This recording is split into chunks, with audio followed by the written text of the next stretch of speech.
IKEA just made a bed for your phone, literally. Think miniature bed frame, wood slats, sheets, and a tiny mattress, scaled perfectly to hold your smartphone on your nightstand. It's called the Phone Sleep Collection, and it's strategic. Inside the frame is an NFC chip.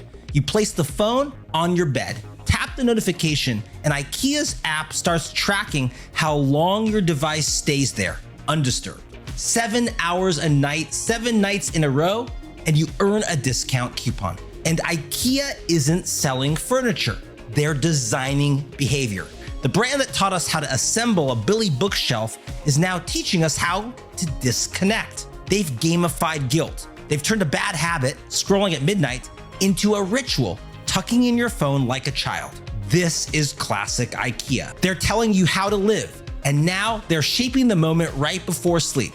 Because design isn't visual anymore, it's behavioral. IKEA doesn't care if you get the cute phone bed, they care that you associate bedtime discipline with their brand. They care that when you think about better sleep, you think of IKEA. And that's a brand move most companies dream of, but never pull off. The phone bed launched in the UAE as part of IKEA's complete sleep collection. Yes, it's a marketing stunt, sure, but it's also a signal. IKEA is no longer just outfitting your home, they're architecting how you live inside it. Which brings us to another brand doing the exact same thing, but in the grocery aisle. Whole Foods just released its 2026 trend report. And if you think it's just about food, you're missing the point. This isn't a grocery list, it's a cultural forecast. What's on the forecast? Well, beef tallow is back, small batch vinegar is the new olive oil, freezer aisle meals are being repositioned as fine dining. Even fiber, yes, fiber, has rebranded itself as aspirational. But here's what's really happening. Whole Foods is predicting not what we'll eat, but what we'll want to be seen eating. Because food isn't just fuel, it's self-expression, it's home decor, it's identity. Whole Foods has studied how we curate our kitchens the way we curate our feeds. A jar of vinegar isn't just a condiment, it's a conversation starter on your countertop. This is the same playbook that Apple and Nike use. They don't just sell products, they sell aspiration. They sell the version of yourself you want to become. And Whole Foods isn't just competing with grocery stores anymore. They're competing with lifestyle brands. And the 2026 Trend Report isn't just telling you what's next, it's shaping desire before you even know you have it. And that's the shift. Brands used to react to culture, now they're writing it. But not every brand is playing that game.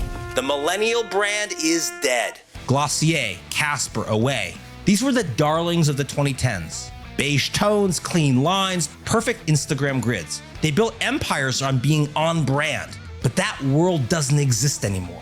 Those brands were designed for the old Instagram, a platform where polish equaled trust, where more posts meant more growth, where aesthetic consistency was currency. Then the algorithm changed. Organic reach disappeared, Snapchat, then TikTok made imperfection cool, and suddenly the question shifted. It's no longer, are we on brand? It's, will anyone feel this? And millennial brands weren't built for connection. They were built for coherence. They look great in a grid, but they didn't make you feel anything. Today's brands don't ask if something is pretty, they ask if it's real, if it resonates, if it makes someone stop scrolling and say, well, that's me. Because the internet doesn't reward perfection like it used to. It rewards personality, it rewards humanity, it rewards brands that feel unfinished, unfiltered, and unapologetically themselves. And so Glossier's decline isn't just about market saturation, it's about aesthetic fatigue. People are tired of brands that look like they were designed by committee. They want brands that feel like they were built by a person who gets it, and more importantly, gets you. And that shift from polish to presence is the most important change in branding in a decade, which is why nostalgia is suddenly totally on trend. Just ask Volkswagen. Volkswagen's best-selling product isn't a car, it's sausage. Last year, VW sold 8.5 million of its signature currywurst, compared to 5.2 million cars from the Volkswagen brand alone. The sausage now outsells the entire core vehicle line.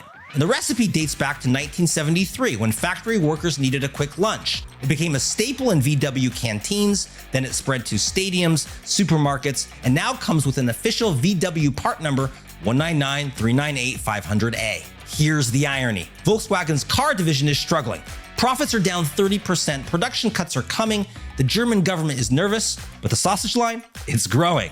Volkswagen even sold 42,000 units of a vegan version, and VW just launched a ready-to-eat currywurst that pairs with their own branded ketchup, which sold, by the way, 629,000 bottles last year. The lesson here isn't about cars or meat, it's about trust. In a year of layoffs, factory closures, and EV anxiety, Germans still trust one thing Volkswagen makes: lunch. Because when your core product is in crisis, nostalgia becomes the product. VW isn't selling sausages, they're selling memories. And if you're not buying cars now, at least you're buying something that reminds you of why you like the brand. Dogs today, cars tomorrow. Take it from IKEA's phone bed, Whole Foods Trend Report, or Volkswagen's sausage empire. Brands aren't just selling products anymore. They're designing behavior, predicting desire, and weaponizing nostalgia. IKEA is in the ritual business. Whole Foods is in the lifestyle business. And Volkswagen is in the nostalgia business. And the millennial brands who are losing business or even going out of business didn't realize that the business they are in has fundamentally changed. Because branding isn't just about storytelling anymore. It's about habit formation, desire curation, and emotional anchoring. So don't just react to culture, architect it. And that's your week in branding, marketing, and business news you might have missed. For Branded, I'm Ben Kaplan.